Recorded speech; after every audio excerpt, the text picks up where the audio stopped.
بسم اللہ الرحمن الرحیم۔ حضرت انس بن مالک رضی اللہ تعالیٰ عنہ سے روایت ہے کہ رسول اللہ صلی اللہ علیہ وسلم نے فرمایا، اپنے بھائی کی مدد کرو چاہے وہ ظالم ہو یا مظلوم۔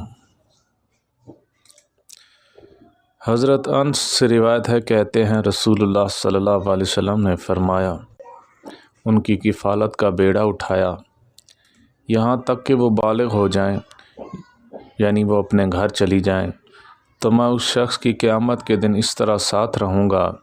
اور آپ صلی اللہ علیہ وسلم نے اپنی 2 انگلیوں کو ملا کر ان کی جانب اشارہ فرمایا، بالکل اسی طرح جس طرح میری دونوں انگلیاں آپس میں اس طرح ملی ہوئی ہیں۔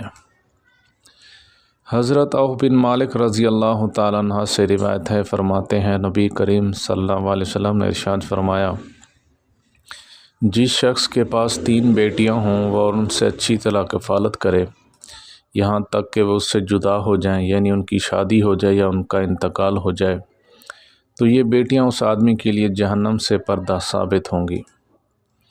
حضرت ابو ہریرہ رضی اللہ تعالیٰ عنہ سے روایت ہے کہ نبی کریم صلی اللہ علیہ وسلم نے ارشاد فرمایا، 3 لوگوں کی دعا قبول ضرور ہوتی ہے، مظلوم کی دعا، مسافر کی دعا، ماں باپ کی دعا، بچوں کے لیے۔ اللہ تعالی ہماری سب دعائیں قبول فرمائے۔ وآخر دعوانا الحمد للہ رب العالمین۔